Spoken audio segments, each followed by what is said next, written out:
салому дуруди бепоён ба кулли мухлисони барномаи дар шабакаҳои иҷтимоӣ. Фирдавси Хурсанд топ хабарҳои варзиширо бароятон мехонад. оғоз мекунем.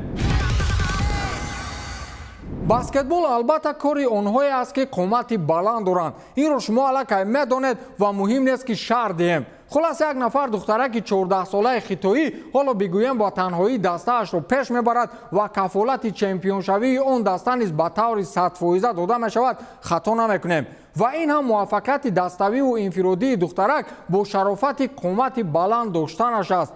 ин духтараки 14-сола Чжан Сию ном дорад ки дирӯз дастаашро дар финали чемпионати миллии баскетболи Хитой миёни бонувони то 15-сола чемпион кард ва дар ин рақобат ӯ 42 хол ба даст оварду 25 маротиба тӯбро вориди сабад намуд. Чжан ҳоли ҳозир дар синни 14-солагӣ 2 метру 26 сантиметр қад дорад ва ба ӯ танҳо 3 сантиметр намерасад то ба қадбаландтарин баскетболбози таърихи NBA Яо Мина ки 2 метру 29 сантиметр қад дошт баробар бошад. ҳанӯз дар синни 60-солагӣ дарозии қади Чжан ба 1 метру 6 сантиметр баробар шуда буд ки аз қаду қомати ҳозираи Месси ҳамагӣ 10 сантиметр кам буд. духтарак дар 6-солагӣ қариб баробари Месси буд. дар мактабе ки ӯ таҳсил мекунад, Сию аз ҳисоби қаду қомат ҳеҷ мушкилие надорад. яке аз ҳамсинфонаш дар як барномаи махсуси баҳри ӯ гуфтааст ки ба ман бо Чжан дӯстӣ кардан писанд аст. баъзан вақт аз ӯ хоҳиш мекунам ки маро болои сар бардорад. дар саҳифаҳои иҷтимоӣ дар мавриди ӯ назарҳо мухталиф аст.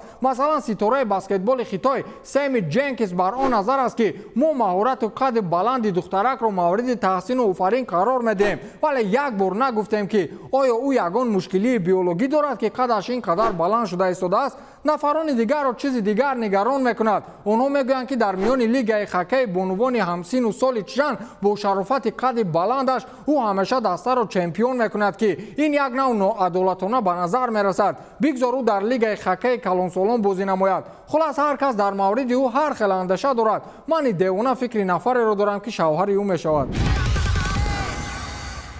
Даниил Медведев яке аз номдортарин теннисбози рус ва ҳамчунин фазои тенниси ҷаҳонӣ баъди ғалабаи ғайрирасмияш ғолибияташро ба сабки ситораи футболи муосир Криштиану Роналду истиқбол гирифт. ин дар ҳоле сар зад ки Медведев дар вақти тамрин бо теннисбози дигар Алексей Попирин ки ба бозиҳои олимпии Токио 2020 омодагӣ мебинанд ба ғолибият даст ёфт ва ба канори кор рафту услуби голистиқболгирии Роналдуро такрор кард. Медведев дар академияи тенниси мураббии Серена Уильямс Патрик Муратоглу тамрин мекунад ва саҳифаи Муратоглу Tennis Academy сабки истиқболгирии Медведевро расонаӣ кард ва навишт ки Медведев баъди ғолибият ба режими Роналду омад. фарқият миёни Роналду ва Медведев дар он аст ки Роналду дар футболҳои калонтарин ба чунин сабк зиёд истиқбол мегирад, бечора Медведев фақат дар вақти тамрин. Игор Акинфеев дар дастаи ССК нафарони ғайрирусро тоҷик гуфта муроҷиат мекардааст. футболбози қазокистонии дастаи ССКаи Москва Бахтиёр Зайнуддинов дар мавриди мутобиқшавӣ дар дастаи москвагӣ ва муносибат бо капитани даста дарвозабони ССК Игор Акинфеев ҳарф зад. ӯ гуфтааст ки ман аллакай дар ин ҷо мутобиқ шудам, чун онҳо маро хеле гард пешвоз гирифтанду қабул карданд. мо ғайрирусҳо дар даста хеле зиёд ҳастем. Игор Таго ҳамаи моро тоҷик гуфта фарёд мезанад, гуфтааст Бахтиёр Зайнуддинов дар пахши мустақими саҳифаи расмии дастаи ССК дар шабакаи иҷтимоии ВКонтакте. Акинфеев бошад дар ҷои шаҳр ба Бахтиёр ба сифати шӯхӣ ҷавоб гардонидааст ки ту чиҳо мегӯӣ, дар умум ман туро бори аввал мебинам, гуфтааст Игор Акинфеев. Алексей Березуцкий сармураббии дастаам ба шӯхиҳои футболбозон ворид шуда ба Бахтиёр гуфтааст ки баха мо ҳамагӣ дар СССР таваллуд шудаем. Бахтиёр низ гуфтааст ки ман шӯхӣ дорам, дар даста ман худро хеле хуб ҳис мекунам. хулас Акинфеев қазоқҳо, узбекҳо, қирғизҳо ва кавқозиҳоро тоҷик гуфта муроҷиат мекардааст. манам кули хориҷиҳоро дар Тоҷикистон амрикоӣ гуфта муроҷиат мекунам. ҷаҳон чӣ дорад охир? амрикову Русияву Тоҷикистон, дигарҳоша он қадар намешиносанд.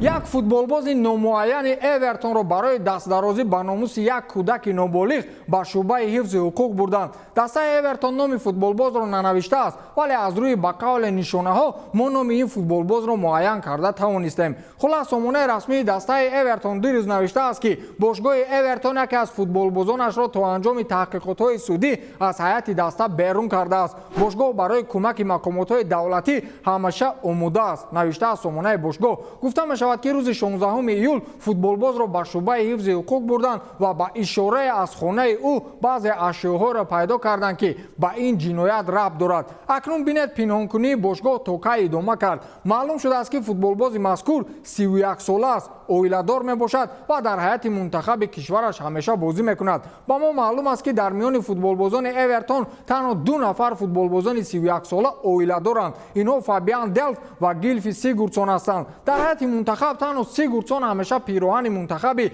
Исландияро пӯшида рӯи майдон мебарояд. дигар чӣ ҷои пинҳонияш мондааст? Сигурдсон амак ба тақдир тан диҳед акнун. блогери машҳур ки чанде пеш Мейвезерро қариб шикаст дод, ин навбат бо равзгари дастони UFC рақобат мекунад. гап сари Логан Пол меравад ки чанде пеш дар як рақобати намоишӣ ва ё худ рақобати сердаромад бо дар 5 дивизион чемпиони ҷаҳон Флойд Мейвезер мусовӣ кард. инак моҳи сентябр дар Дубай бо равзгари дастони UFC Андерсон Силва бархурд менамояд. инро шарики тамринии Конор Макгрегор Дилон Денис расонаӣ кард ва ҳатто акси гуфтугӯи худро бо ташкилкунандаи ин рақобат акс гирифта паҳн сохт. ташкилкунандаи бархурди мазкур ба Дилон Денис навиштааст ки рӯзи 19 сентябр дар Дубай рақобати намоишии Логан Пол ва Андерсон Силва бо услуби бокс дар нақша аст ва рӯзҳои наздик навори тарғиботӣ ё худ анонси ин рақобатро муаррифӣ мекунад. ба оне ки Логан бо Мейвезер мусовӣ кард, ман ба таври 100% мутмаин шудам ки ӯ Силваро шикаст медиҳад. зиёди зиёд ним соат рақобат мекунанд, миллион маблағ ба даст меоранд. ба ман $1 миллион не $10,000 диҳанд, ба қавле бо Ҳабиб як ба як мезанам.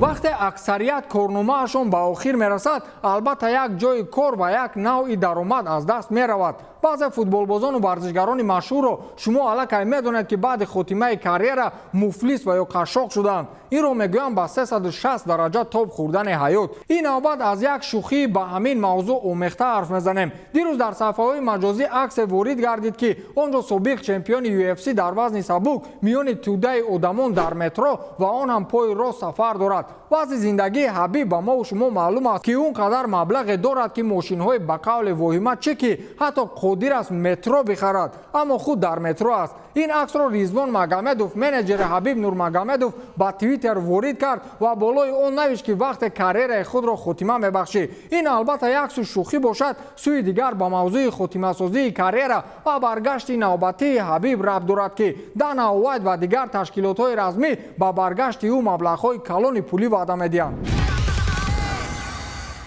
Иван Ракитич, собиқ футболбози Барселона ва феълии Севилия, дар мавриди муносибаташ бо Криштиану Роналдо ҳарф зад ва Португалиро яке аз бузургтарин футболбозони таърих ном бурд. аҷиб аст вақте футболбозони собиқи Барселона Роналдоро таъриф мекунанд. замони дар Барса будан бад мебинанду баъде рафтан не вай зур буд гуфта ба осмон мебардоранд. ӯ гуфтааст ки тобистони соли 2019 Роналдо ба ман занг зад ва гуфт ки ба Ювентус гузариш кун. ӯ гуфт ки бошгоҳ маро дар даста дидан мехоҳад, вале трансфер амалӣ нашуд, чун Барселона барои ман 50 миллион талаб кард ва ин пули калон буд. Роналдо яке аз бузургтарин футболбозони таърих аст. вақте ҳунарнамоӣ ва фаъолияти ӯро дар Ювентус тамошо мекунӣ, воқеан ҳаловат мебарӣ, гуфтааст Иван Ракитич. баъзеҳо шояд фикр кунанд ки Ракитич худро таъриф кард ки Роналдо ӯро занг задааст. вақте бо як ситора дар кӯча назди дӯстонат салом мекунӣ чӣ хел аст? роҳгардиҳо тамоман дигар мешавад. ба ҳамин тамом, то дидор, хайр.